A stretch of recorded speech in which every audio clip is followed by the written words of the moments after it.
Okay, so this week it's the Charles Schwab Challenge. I need you to price check for me here, dude. We got 5 guys at 10K or higher. Who would you roster in that group?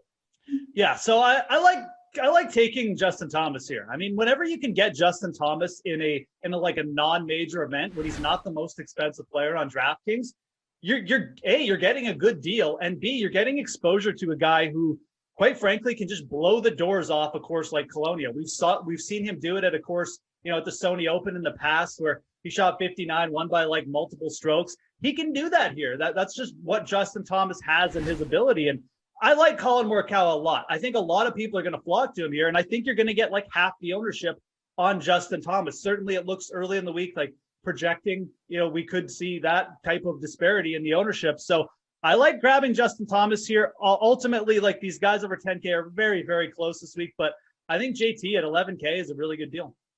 It hasn't looked right, though, since winning the Players' Championship. It's true. Putter's been a little bit cold, but, that iron play can spark up at any time. How about the 9K range, dude?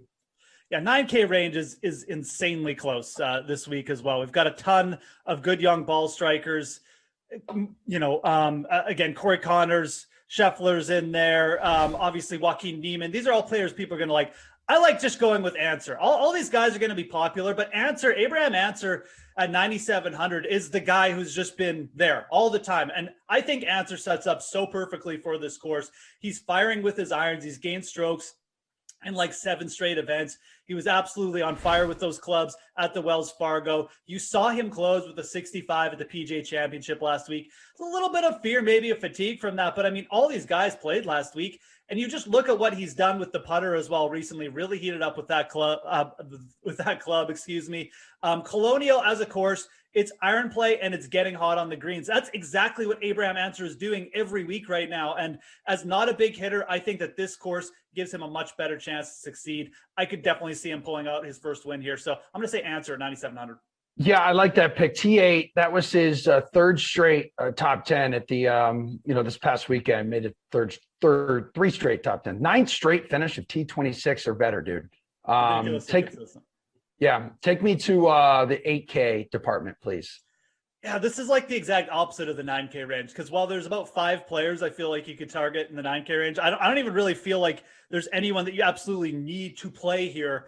Charlie Hoffman is playing really good, but I don't know if Kelowna is going to set up as well for him, maybe because it's a little de-emphasizes driver a little bit, and his putting just isn't as high end as some of the other guys. I'm going to say that this is probably an area where taking a shot on a guy like Matt Wallace is a good idea. He played extremely well the last time we were in Texas, gained like 11 strokes at the Valero. He's been kind of all over leaderboards all sort of early spring here. And Wallace is a player who, he's not uber long off the tee, but he can get hot with the putter as well. And, there's just a bunch of names here that either look overpriced or I just don't really want to play them because of their form. Brian Harman at 8K certainly is a good play. He is going to most certainly also be the most popular play this week. So I think Matt Wallace here for me offers a lot of appeal for the big tournaments on DraftKings because you'll get him at lower ownership.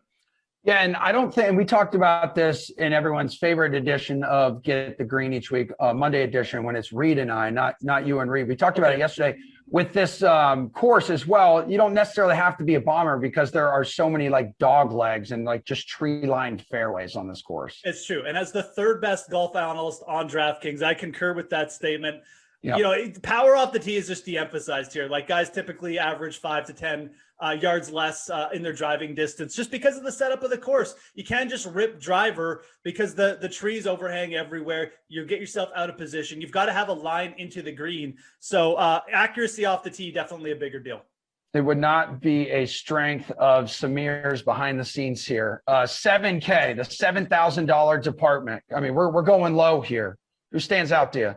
We are, and there's some interesting names this week. Like you've got Sergio down there at 7,500, exceedingly cheap for him. Brandon Grace played well last week. He's down there too. I'm going to go with another guy who made the cut last week, and Harold Varner III, though, at 7,400. Played pretty well. He only finished T49. The only place he struggled was on the greens. And quite frankly, a lot of people struggled on those past Palom greens at Kiowa. They're just a little bit different. I think the speeds gave some people trouble, but Varner tee to green was fine. He gained like over 6 strokes tee to green. It's a player who finished 2nd at the RBC Heritage like 3-4 weeks ago. And look, Harbour Town and Colonial, very similar to courses, old courses, lots of trees. You can block yourself out if you get too inaccurate off the tee. Varner's done very well at those type of venues. He was T19 at Colonial last year, opened with the 63 here. He's playing good golf. Tee to green is playing very good golf. Yeah, he's got a spike with the putter, but he's shown a little bit more ability to do that this year. I really like Harold Varner this year. I think if you get a dark horse winner, he could definitely be it. Oh man, under 7K. But you know what? I feel like in our 3 years, like working together here at DK, this is really where Geoff Ulrich shines. Like you find that diamond in the rough for people. Look, 2 weeks ago, I hit 175-1 winner at KH Lee. I mean, if this is, I'm just going to I'm going to brag about that for like a year, by the way. But look, this is my time to shine. The scrub, going down into the pits here. Yeah. These are the peasants. These are the peasants on DraftKings right now. Exactly. This is where I shine. But look, there's two guys at 6,700 I'm very interested in this week. Where does Henrik Stenson? He gained over 6 strokes on his approaches last week. Now, Stenson still struggling a bit around the greens and with the putter, but like when that pops, the iron play is back. I mean, old hit the ball at the pin every hole here. Henrik Stenson is back, boys. I mean, don't shy away from this guy at this point. I think we might be catching him at a really good price this week. It's a good ball striker's course for Henrik Stenson. Again, don't have to worry about off the tee. But I also like Patrick Rogers there at 6,700. Also coming off a good week in Texas at the Byron Nelson. Didn't play last week.